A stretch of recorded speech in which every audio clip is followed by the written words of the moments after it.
3000 साल, यह कोई छोटा समय नहीं होता। 3000 वर्षों तक शांगुआन यून ने तीनों लोक, स्वर्ग, पृथ्वी और पाताल पर अपना एक छत्र राज चलाया था। उसके एक इशारे पर देवता अपना सिर झुका देते थे, उसके एक क्रोध से आकाश में बिजली गरजने लगती थी, और उसके एक आदेश पर बड़े बड़े साम्राज्य मिट्टी में मिल जाते थे। वह मून गॉडेस पैलेस की सर्वोच्च शासक थी, जिसके पास असीम दिव्य शक्तियां और एसएसएस लेवल के विशेषाधिकार थे। लेकिन समय का चक्र कभी एक जैसा नहीं रहता। 5 साल पहले एक महायुद्ध के दौरान शांगुआन यून की आत्मा बुरी तरह घायल हो गई थी। उसी समय एक साधारण इंसान ने न किसी स्वार्थ के उसकी जान बचाई थी। देवी होने के बावजूद यून किसी का एहसान अपने ऊपर नहीं रखती थी। उसने उसी क्षण निश्चय कर लिया कि वह इस उपकार का बदला जरूर चुकाएगी। उसने अपना दिव्य सिंहासन छोड़ दिया, मून गॉडेस पैलेस की सारी शक्तियों को एक रहस्यमयी मुहर में सील कर दिया और एक साधारण इंसान के रूप में पृथ्वी पर आ गई। वह जिंगहाई शहर के पास एक छोटे से गांव में पहुंची, जहां उसकी मुलाकात लियू शिकांग से हुई। शिकांग एक गरीब परिवार का लड़का था। उसकी मां आंटी होई अक्सर बीमार रहती थी और उसका छोटा भाई लियू शिचिंग बेहद सीधा और मेहनती था। यू ने यही समझा कि लियू शिका ही व्यक्ति है जिसने कभी उसकी जान बचाई थी, इसलिए उसने अपनी असली पहचान छिपाकर उसकी मंगेतर बनने का नाटक स्वीकार कर लिया। अगले 5 वर्षों तक शांगुआन यून ने एक साधारण फैक्ट्री मजदूर की तरह जीवन बिताया। हर सुबह 5 बजे उठना, कड़ाके की ठंड में धुआं उगलती फैक्ट्री पहुंचना और 12-12 घंटे भारी मशीनों के सामने खड़े होकर काम करना उसकी रोजमर्रा की जिंदगी बन गई थी। जो हाथ कभी दिव्य अस्त्र चलाते थे, वे अब छालों से भर चुके थे। उसकी कोमल हथेलियां खुरदरी हो गई थी। फिर भी उसने कभी शिकायत नहीं की, क्योंकि हर महीने जब उसे 3000 रुपये की मजदूरी मिलती तो उसे लगता कि वह अपना देव यून चुका रही है। एक दिन उसने मुस्कुराते हुए पुराना लिफाफा आंटी हुई के हाथ में दिया। आंटी हुई, यह इस महीने का खर्च है। इसमें से 500 रुपये अपनी दवा के लिए रख लीजिए। बाकी 2500 रुपये मैंने शिकांग के खाते में भेज दिए हैं। शहर में उसकी पढ़ाई और रहने का खर्च कम नहीं होगा। आंटी हुई ने लिफाफा झटके से छीन लिया और पैसे गिनते हुए तिरस्कार से बोली, बस इतने? मेरा बेटा अब बड़े लोगों के बीच उठता बैठता है। तुम्हारे ये पैसे तो उसके एक दिन के नाश्ते के लिए भी काफी नहीं है। अगर थोड़ा और ओवर टाइम कर लेती तो उसके लिए एक अच्छा सूट खरीदा जा सकता था। यून ने सिर झुका लिया। मैं कल से 2 घंटे और ओवर टाइम करूंगी आंटी। तभी लियू शिचेंग वहां आया। उसने यून के हाथों पड़े छाले देखे और अपनी मां पर बरस पड़ा। मां, आप भाभी के साथ ऐसा व्यवहार कैसे कर सकती हैं? भाभी दिन रात मेहनत करती है ताकि भैया आराम से शहर में पढ़ सके। उल्टा भैया को घर पैसे भेजने चाहिए, लेकिन वह तो भाभी की कमाई पर जी रहे हैं। चुप रह, आंटी हुई गुस्से से चिल्लाई। तेरा भाई बड़ा आदमी बनने वाला है। यह लड़की तो भाग्यशाली है कि मेरे बेटे ने इसे अपनी मंगेतर बनाया, वरना इस गरीब और अनपढ़ लड़की को पूछता कौन? यून ने शिचेंग के कंधे पर हाथ रखा। कोई बात नहीं शिचेंग, शिकांग जब सफल हो जाएगा तो हम सबका ख्याल रखेगा। मुझे उस पर पूरा भरोसा है। उसने शिकांग का आखिरी पत्र सीने से लगा रखा था। उसमें लिखा था, यून, तुम मेरे घर का ध्यान रखना। मैं बहुत जल्द तुमसे शादी करके तुम्हें शहर ले जाऊंगा। लेकिन उसे नहीं पता था कि उसकी पूरी दुनिया बदलने वाली है। अचानक बाहर से तेज आवाज आई। गांव का चालाक युवक अवांग भागता हुआ अंदर आया। उसके हाथ में महंगा मोबाइल था और चेहरे पर अजीब सी मुस्कान। आंटी हुई, बहुत बड़ी खुशखबरी है। क्या हुआ? आंटी हुई उत्साह से बोली। शिकांग भाई को जिंगहाई चैम्बर ऑफ कॉमर्स का सबसे कम उम्र का वाइस प्रेसिडेंट बना दिया गया है। और सबसे बड़ी बात, सिटी लॉर्ड जाओ चिंगों की इकलौती बेटी जाओ वही वही उनसे शादी करने वाली है। कल दोनों की भव्य शादी है। यह सुनते ही पूरा कमरा शांत हो गया। आंटी हुई खुशी से उछल पड़ी। क्या? मेरा बेटा सिटी लॉर्ड का दामाद बनेगा? मैंने कहा था ना, मेरा बेटा राजा है। लेकिन शांगुआन यून के हाथ से चाय का गिलास गिर पड़ा। कांच के टुकड़े जमीन पर बिखर गए। उसकी सांसें कांपने लगीं। ये क्या कह रहे हो अवांग? शिकांग की शादी? लेकिन वह तो मेरा। अवांग हंस पड़ा। तुम्हारा? पहले आईने में अपना चेहरा देखो। 3000 रुपये कमाने वाली फैक्ट्री वर्कर और दूसरी तरफ सिटी लॉर्ड की बेटी। शिकांग भाई अब तुम्हारी तरफ मुड़कर भी नहीं देखेंगे। उन्होंने तुम्हारा इस्तेमाल किया और तुम समझ भी नहीं पाई। शिचेंग ने गुस्से में अवांग का कॉलर पकड़ लिया। झूठ बोल रहा है तू? अवांग ने उसे धक्का देते हुए कहा। जाकर पूरे जिंगहाई शहर में देख लो, हर जगह उनकी शादी के पोस्टर लगे हैं। यून ने अपने हाथों को देखा। उन हाथों पर पड़े छाले, 5 साल की मेहनत, ठंड में बिताई गई रातें। क्या यह सब सिर्फ एक धोखा था? उसके भीतर देवी का क्रोध जाग उठा, लेकिन उसने उसे दबा दिया। उसे सच्चाई शिकांग के मुंह से सुननी थी। मैं शहर जा रही हूं। उसकी आवाज बर्फ जैसी ठंडी थी। आंटी हुई तिरस्कार से बोली, जाओ, लेकिन मेरे बेटे की इज्जत खराब करने की कोशिश मत करना। अगर कोई तमाशा किया तो मैं तुम्हें जिंदा नहीं छोड़ूंगी। यून बिना कुछ कहे वहां से निकल गई। हाथ में शिकांग का आखिरी पत्र था। आसमान पर काले बादल छा चुके थे। एक ऐसा तूफान आने वाला था जो पूरे जिंगहाई को हिला देता। जिंगहाई चैम्बर ऑफ कॉमर्स की सबसे ऊपरी मंजिल पर बने आलीशान कार्यालय में लियू शिकांग बैठा था। उसने लाखों का इटालियन सूट पहन रखा था, हाथ में महंगी घड़ी थी। वह आराम से सिगार का धुआं उड़ा रहा था। सामने उसकी मां आलीशान सोफे पर बैठी काजू खा रही थी। बेटा, आंटी हुई हंसते हुए बोली, मैं उस पागल यून को गांव में ही छोड़ आई। बेचारी रोती रह गई। उसे लगता था कि वह तेरी बीवी बनेगी। शिकांग ने गहरी सांस ली। मां, उसने 5 साल तक हमारा साथ दिया है, लेकिन अब मेरी दुनिया बदल चुकी है। अगर मैं वैवेवी से शादी कर लूं तो पूरा जिंघाई मेरा होगा। यून अब मेरे रास्ते की रुकावट है। तभी कार्यालय का शीशे का दरवाजा खुला। शांगुआन यून अंदर आई। उसके कपड़े धूल से भरे थे, बाल बिखरे हुए थे, लेकिन उसकी आंखों में तूफान से पहले वाली शांति थी। शिकांग ने उसे देखा और घृणा से बोला, तुम यहां कैसे आ गई? यून ने सीधे उसकी आंखों में देखा। मैं सिर्फ एक सवाल पूछने आई हूं, क्या यह सच है कि तुम चाओ वैवेई से शादी कर रहे हो? शिकांग ने मेज से एक मोटा लिफाफा उठाया और उसके पैरों में फेंक दिया। लिफाफा फट गया। 100 रुपये के नोट पूरे फर्श पर बिखर गए। यह 50,000 रुपये है। उसने ठंडे स्वर में कहा, तुमने 5 साल तक मेरी मां की सेवा की और मेरी पढ़ाई में मदद की। यही तुम्हारी 5 साल की मेहनत की कीमत है। पैसे उठाओ और अपने गांव वापस चली जाओ। फिर कभी मुझे अपना चेहरा मत दिखाना। यून ने पैसों की तरफ देखा तक नहीं। उसकी आंख से एक आंसू गिरा, लेकिन वह दुख का नहीं, एक देवी के जागते हुए क्रोध का आंसू था। 5 साल। उसकी आवाज बेहद शांत थी। जब तुम्हारे पिता की मृत्यु हुई थी तब उनके अंतिम संस्कार के लिए भी पैसे नहीं थे। मैंने 48 घंटे लगातार ओवरटाइम करके वह खर्च उठाया था। जब तुम्हारी मां बीमार थी तब मैं उन्हें 20 किलोमीटर अपनी पीठ पर उठाकर अस्पताल ले गई थी। और आज तुम मेरी 5 साल की तपस्या की कीमत 50,000 रुपये लगा रहे हो? आंटी हुई आगे बढ़ी और यून को जोर से धक्का दिया। अपनी औकात में रह। जो कुछ किया वह तुम्हारा फर्ज था। तू मेरे बेटे की बराबरी कर सकती है? मेरा बेटा वाइस प्रेसिडेंट है और तू सिर्फ एक फैक्ट्री मजदूर। शिकांग ने भी कठोर स्वर में कहा, मां सही कह रही है। तुम अनपढ़ हो, गंदे कपड़े पहनती हो और तुम्हारी हैसियत मेरे ऑफिस के चपरासी से भी कम है। वही बड़े खानदान की बेटी है। तुम मेरे किसी काम की नहीं हो। उसी समय ऊंची एडी की सैंडल की आवाज पूरे कमरे में गूंज उठी। जाओ, वही अंदर आई, महंगे पड़ों और घमंड से भरी हुई। उसने यून को देखकर नाक से कोड़ ली। शिकांग, ये कौन है? पूरे ऑफिस में इतनी बदबू क्यों आ रही है? शिकांग तुरंत उसके पास गया और मुस्कुराकर बोला, डार्लिंग, ये कोई नहीं है। गांव की एक लड़की है। इसने मुझे कुछ पैसे उधार दिए थे और अब मुझे ब्लैकमेल करने आई है।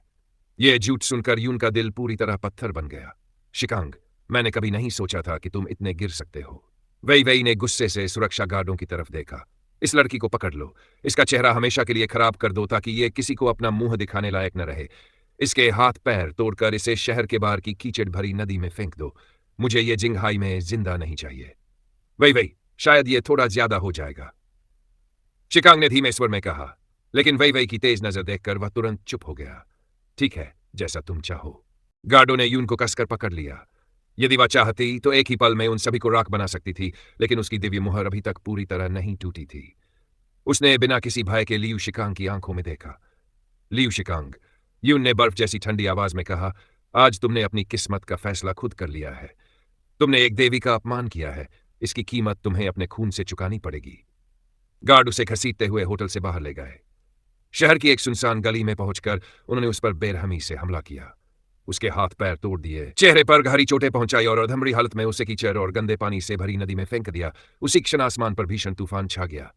मूसलाधार बारिश होने लगी। धीरे धीरे नदी का पानी उनके खून से लाल होने लगा। कीचड़ से भरे नदी किनारे पर शांगुआन यून का घायल शरीर पड़ा था। उसकी सांसें टूट रही थी। शरीर की हर हड्डी दर्द से कराह रही थी, लेकिन उसकी आंखें अब भी खुली थीं। उनमें अब किसी इंसान का दर्द नहीं था, सिर्फ एक देवी का प्रचंड क्रोध था। उसी समय कोई तेजी से दौड़ता हुआ वहां पहुंचा। वह था लियू शिचेंग। वह गांव से यून को खोजता हुआ शहर आया था। भाभी। यून की हालत देखते ही उसकी आंखों से आंसू बह निकले। वह घुटनों के बल कीचड़ में गिर पड़ा और कांपते हाथों से उसके चेहरे से मिट्टी हटाने लगा। ये मेरे भाई ने क्या कर दिया? वह इतना निर्दयी कैसे बन गया? भाभी, मैं आपको अभी अस्पताल ले चलता हूं। उसने यून को उठाने की कोशिश की, लेकिन यून ने कांपता हुआ हाथ बढ़ाकर उसका हाथ पकड़ लिया। शिचेंग। उसकी आवाज में दर्द नहीं था, बल्कि ऐसी गंभीरता थी कि शिचेंग का दिल कांप उठा। अपना फोन मुझे दो। शिचेंग ने तुरंत अपना पुराना फोन निकालकर उसके हाथ में रख दिया। यून ने अपने खून से भीगे अंगूठे से स्क्रीन पर एक गुप्त 16 अंकों का कोड डायल किया। यह कोई साधारण नंबर नहीं था। यह था तीनों लोगों के सर्वोच्च कमांड सेंटर का इमरजेंसी ओवरराइड कोड।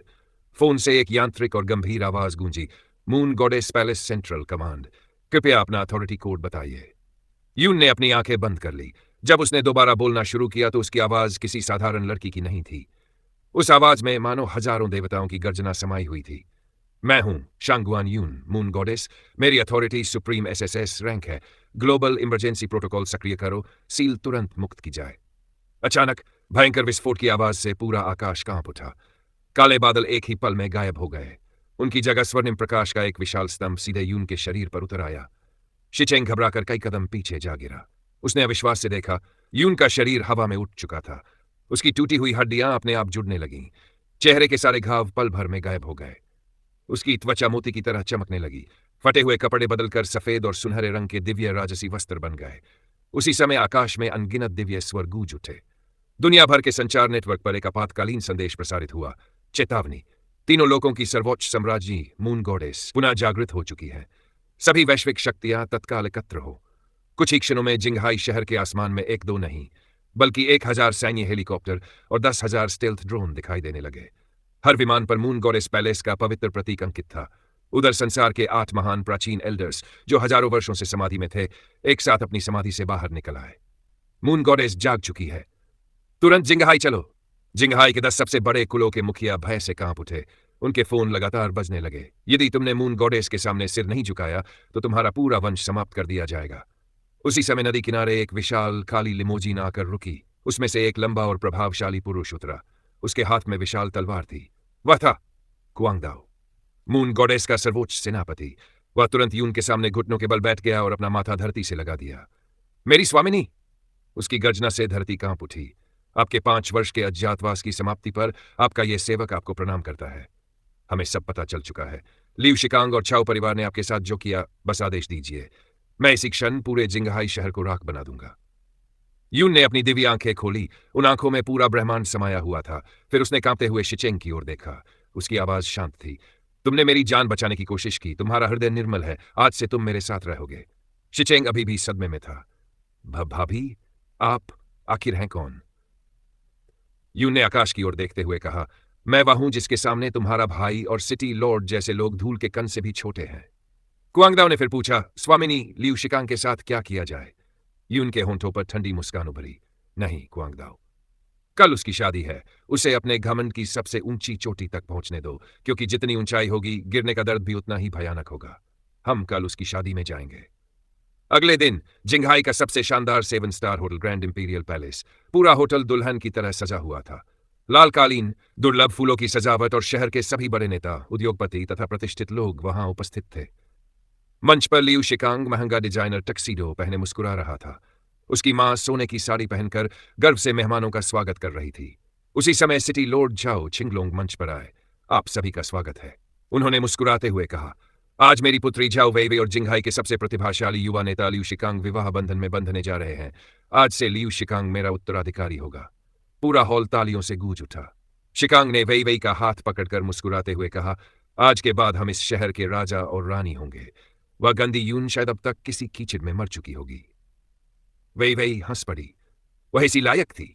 पंडित ने मंत्रोच्चार शुरू ही किया था कि धराम। भयंकर विस्फोट की आवाज के साथ होटल के विशाल मुख्य द्वार टूटकर भीतर गिर पड़े। पूरा हॉल अचानक बर्फ जैसा ठंडा हो गया। धुएं और प्रकाश के बीच से एक दिव्य आकृति धीरे धीरे भीतर आई। वह थी शांगुआन यून। उसने सफेद और सुनहरे रंग का दिव्य राजसी परिधान पहन रखा था। उसकी सुंदरता ऐसी थी कि हॉल में मौजूद हर स्त्री उसके सामने फीकी पड़ गई। उसके दाईं ओर कुआंगदाओ खड़ा था, बाईं ओर शिचेंग। पीछे 100 विशिष्ट योद्धा खड़े थे। लेकिन सबसे भयावह दृश्य यह था कि उनके हाथों में शादी के उपहार नहीं, बल्कि सफेद शोकमालाएं और अंतिम संस्कार में चढ़ाए जाने वाले कागजी धन थे। शिकांग के हाथ से वरमाला गिर गई। तुम यून! वह भय से कांप उठा। तुम जिंदा कैसे हो? यून की आवाज पूरे हॉल में गूंज उठी। तुमने मुझे नदी में फेंका था, लेकिन मृत्यु ने मुझे स्वीकार करने से इनकार कर दिया, क्योंकि मेरा प्रतिशोध अभी बाकी था। आंटी हुई डरकर शिकांग के पीछे छिप गई। यह यहां कैसे आ गई? सिटी लॉर्ड झाओ ने क्रोध से अपने सुरक्षाकर्मियों को आदेश दिया, इसे अभी बाहर निकालो। 50 से अधिक हथियारबंद गार्ड यून की ओर दौड़े, लेकिन कुआंगदाओ ने केवल अपनी तलवार की म्यान जमीन पर टिका दी। एक भीषण ऊर्जा तरंग निकली। सभी गार्ड हवा में उछलकर दीवारों से टकराए और बेहोश। पूरा हॉल स्तब्ध रह गया। यून मंच के सामने पहुंची। उसने अपने हाथ में मौजूद दस्तावेज हवा में उछाल दिए। रसीदें और पत्र पूरे हॉल में बिखर गए। देखो! उसकी आवाज पूरे सभागार में गूंज उठी। ये वे सभी रसीदें हैं जिनसे मैंने 5 वर्षों तक हर महीने अपनी मेहनत की कमाई लीव शिकांग को भेजी। मैंने इसकी मां का इलाज करवाया। मैंने इसके सपनों को पूरा किया। और बदले में इसने मुझे मरवाने की कोशिश की। पूरे हॉल में फुसफुसाहट फैल गई। यह तो बहुत बड़ा धोखेबाज निकला। यह तो एक गरीब लड़की की कमाई पर जी रहा था। सिटी लॉर्ड झाओ ने दस्तावेज पढ़े। उनका चेहरा गुस्से से लाल हो गया। लियू शिकांग, उन्होंने गरज कर पूछा, क्या यह सब सच है? शिकांग बुरी तरह कांप उठा। नहीं, यह सब झूठ है। यून ने शिचेंग को आगे बुलाया। अब सच तुम था, शिचेंग ने दृढ़ स्वर में कहा। भाभी जो कह रही है उसका एक एक शब्द सच है। मेरे भाई ने इन्हें मरवाने की कोशिश की थी। इतना सुनते ही सिटी लॉर्ड ने शिकांग के गाल पर जोरदार थप्पड़ मारा। धोखेबाज, उन्होंने गरजक कर कहा। यह विवाह इसी क्षण रद्द किया जाता है। शिकांग के सारे सपने एक पल में टूट गए। लेकिन तभी उसने अपने कोट के भीतर से पिस्तौल निकाल ली। अगर मैं बर्बाद हुआ हूं तो तुम भी नहीं बचोगी। उसने ट्रिगर दबा दिया। गोली चली, लेकिन यून से कुछ इंच पहले ही हवा में रुक गई। अगले ही पल वह धूल बनकर जमीन पर बिखर गई। यून ने केवल एक उंगली उठाई। कुआंगदाओ बिजली की गति से आगे बढ़ा। क्षण भर में शिकांग की दोनों बाहें टूट चुकी थी। उसकी चीख पूरे हॉल में गूंज उठी। आंटी हुई रोती हुई यून के पैरों में गिर पड़ी। बेटी, हमें माफ कर दो, यून ने निर्विकार स्वर में कहा। जब मैं मौत से लड़ रही थी तब तुम कहां थी? कुआंगदाओ, इसके पैर भी तोड़ दो, लेकिन इसकी जान मत लेना। इसे हर पल अपने पापों की सजा महसूस होने दो। गार्ड शिकांग को घसीटकर बाहर ले गए, लेकिन तभी शिचेंग कांपते हुए एक पुरानी तस्वीर और पुलिस रिपोर्ट लेकर यून के पास आया। भाभी, उसकी आवाज भर्रा गई, मुझे यह भाई के पुराने कमरे से मिली है। रिपोर्ट पढ़ते ही यून स्तब्ध रह गई। 5 वर्ष पहले जिस दुर्घटना में उसकी आत्मा घायल हुई थी वह दुर्घटना नहीं थी। कार चलाने वाला स्वयं लियू शिकांग था। नशे में उसने यून को टक्कर मारी और भाग गया। और जिसने वास्तव में यून की जान बचाई थी वह शिकांग नहीं बल्कि शिचेंग था। यून की आंखों में प्रचंड अग्नि जल उठी। तो मेरे असली रक्षक तुम थे? शिचेंग ने सिर झुका लिया। भाई ने मुझे धमकी दी थी, इसलिए मैं सच नहीं बता पाया। यून ने उसके सिर पर हाथ रखा। तुमने कोई अपराध नहीं किया। असली अपराधी वह था जिसे मैं 5 साल तक अपना सब कुछ समझती रही।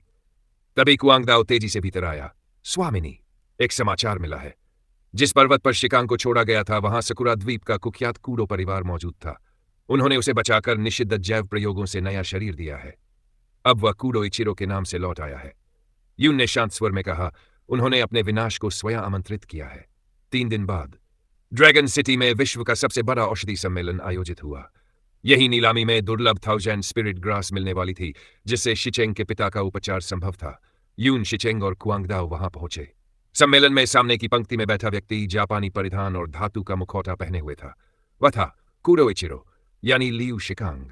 उसके हाथ में रहस्यमय मिस्टिक आइस फ्लावर था। वह हंसते हुए बोला, यून, मैं वापस आ गया हूं।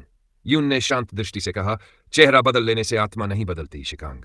मंच पर महान वैद्य मेडिसिन गॉड तांग आए। उन्होंने घोषणा की, जो मुझे सबसे दुर्लभ और दिव्य औषधि देगा वही 1000 स्पिरिट ग्रास का अधिकारी होगा।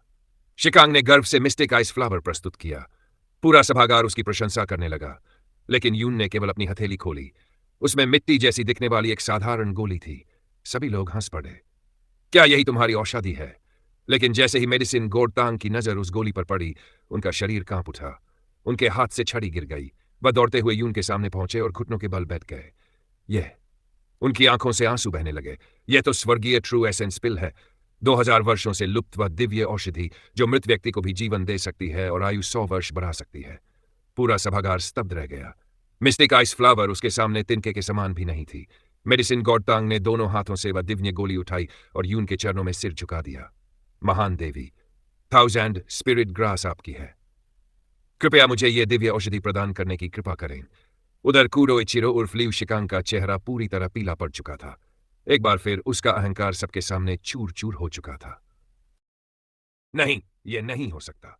शिकांग पागलों की तरह चीख उठा। यह लड़की धोखेबाज है। इसने कोई जादू किया है। उसने अपने पीछे खड़े सबसे भयानक योद्धा की ओर इशारा किया। एक विशालकाय व्यक्ति आगे बढ़ा। उसका पूरा शरीर काले वस्त्रों में ढका हुआ था। उसके हाथ में एक भयावह काली तलवार थी, जिससे श्मशान की दुर्गंध और काली आत्माओं का धुआं निकल रहा था। वह था मियामोतो स्वॉर्ड सोल, सकुरा द्वीप का सबसे खतरनाक ग्रैंड मास्टर निंजा, जिसने 1000 से अधिक लोगों की हत्या की थी। उसकी आवाज मानो धरती की गहराइयों से निकल रही थी। कूडो प्रिंस के आदेश पर मैं इस लड़की की आत्मा को हमेशा के लिए मिटा दूंगा। इतना कहकर मियामोतो ने अपनी तलवार आकाश में घुमाई। क्षण भर में पूरा सम्मेलन काले अंधकार में डूब गया। चारों ओर काली आत्माओं की भयावह चीखें गूंजने लगी। वह पूरी शक्ति के साथ शांगुआन यून की ओर झपटा। उसकी तलवार सीधे यून की गर्दन की ओर बढ़ रही थी। शिचेंग भय से चिल्ला उठा, दीदी हट जाए। लेकिन शांगुआन यून अपनी जगह से 1 इंच भी नहीं हिली। उसने केवल अपनी आंखें बंद की और गहरी सांस ली। एक तुच्छ कीड़ा दिव्य शक्तियों के सामने तलवार उठाने का साहस कर रहा है। अचानक भीषण गर्जना के साथ यून के शरीर से दिव्य प्रकाश फूट पड़ा। एक ही पल में पूरा अंधकार समाप्त हो गया। उसके चारों ओर स्वर्णिम प्रकाश का दिव्य सुरक्षा कवच बन गया। मियामोतो की काली तलवार जैसे ही उस कवच से टकराई, धड़ाम, तलवार हजारों टुकड़ों में बिखर गई। अगले ही पल उसकी दोनों भुजाएं राख बन गई। वह जमीन पर गिर पड़ा और खून की उल्टियां करने लगा। शिकांग भय से पीछे हट गया। यह कैसी शक्ति है? यून धीरे धीरे एक कदम आगे बढ़ी। उसके हर कदम के साथ धरती पर स्वर्ण कमल खिलने लगे। चारों ओर देवताओं के मंत्र गूंजने लगे। उसकी आवाज अब किसी मनुष्य की नहीं थी।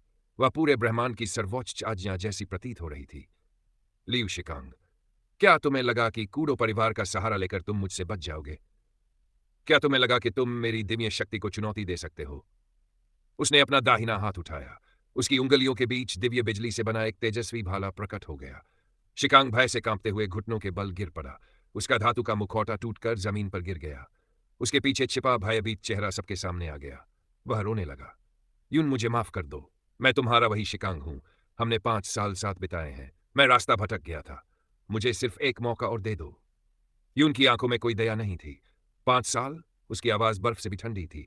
5 वर्षों तक तुमने मेरी मेहनत की हर बूंद का अपमान किया। तुमने शिचेंग का उपकार चुरा लिया। तुमने मुझे मरवाने की कोशिश की। और आज तुम मुझसे दया की भीख मांग रहे हो? इतना कहकर उसने बिजली का भाला धरती पर दे मारा। अचानक भीषण आकाशीय बिजली सीधे शिकांग के शरीर पर गिरी। लेकिन यून ने उसकी जान नहीं ली। उस बिजली ने उसके शरीर में लगे सभी जैविक उपकरणों, उसकी सारी शक्तियों और उसके भीतर बसे घमंड को हमेशा के लिए नष्ट कर दिया। एक ही पल में शिकांग एक असहाय, विकलांग और मानसिक रूप से टूटा हुआ इंसान बन गया। उसके पास शक्ति बची, न सम्मान, न भविष्य, सिर्फ अपने कर्मों का बोझ। यह दृश्य देखकर सकुरा द्वीप के सभी निंजाओं ने अपनी तलवारें जमीन पर डाल दी। वे एक एक करके शांगुआन यून के सामने घुटनों के बल बैठ गए। उपसंहार। स्वर्ग की सम्राज्ञी की वापसी। युद्ध समाप्त हो चुका था। शांगुआन यून ने थाउजेंड स्पिरिट ग्रास शिचेंग के हाथ में सौंप दी। शिचेंग, उसने स्नेह भरी आवाज में कहा, इस दिव्य औषधि से अपने पिता का उपचार कराना। तुम एक सच्चे और नेक इंसान हो। जिंगहाई शहर और लियू परिवार की पूरी संपत्ति अब तुम्हारी होगी। लेकिन याद रखना, इसका उपयोग हमेशा गरीबों और जरूरतमंदों की सहायता के लिए करना। शिचेंग की आंखें भर आईं। वह घुटनों के बल बैठ गया। दीदी, मैं आपका यह उपकार जीवन भर नहीं भूलूंगा। यून मुस्कुराई। अब मुझे भाभी मत कहना। मैं तुम्हारी बड़ी बहन हूं। उसी समय कुआंगदाओ आगे आया। उसने स्वर्णिम राजसी चोगा यून के कंधों पर उड़ा दिया। मून गॉडेस, उसने आदरपूर्वक सिर झुकाकर कहा, तीनों लोकों के सभी देवता और महर्षि आपकी वापसी की प्रतीक्षा कर रहे हैं। आकाशगंगा आपका स्वागत करने के लिए सज चुकी है। यून ने आखिरी बार पृथ्वी की ओर देखा। उसने उस छोटे से गांव को देखा। वह पुरानी फैक्ट्री और वह कीचड़ भरी नदी, जहां उसने पहली बार इंसानी दर्द, प्रेम और विश्वासघात का अनुभव किया था। आज उसे समझ आ चुका था, सच्चा प्रेम सबसे पवित्र शक्ति है, लेकिन लालच सबसे भयानक विनाश। अगले ही क्षण उसके शरीर से विशाल स्वर्णिम पंख प्रकट हुए। वह धीरे धीरे आकाश की ओर उठने लगी। पूरा जिंगहाई शहर विस्मय से उसे देखता रह गया। आकाश में दिव्य प्रकाश से घिरी देवी का विराट स्वरूप दिखाई दे रहा था। हजारों हेलीकॉप्टर और असंख्य ड्रोन उसके सम्मान में झुक गए। कुछ ही क्षणों बाद शांगुआन यून ने अपने दिव्य सिंहासन पर पुनः विराजमान होकर तीनों लोकों का शासन संभाल लिया। और लियू शिकांग, वह जीवन भर अपने कर्मों का बोझ उठाता रहा। उसके पास अब न धन था, न शक्ति और न ही सम्मान। हर दिन उसे वही सफेद वस्त्रों वाली देवी याद आती रही जिसे उसने कभी ठुकरा दिया था। लेकिन तब तक बहुत देर हो चुकी थी, क्योंकि जब एक देवी का न्याय जागता है तो छल, विश्वासघात और अहंकार का अंत निश्चित हो जाता है।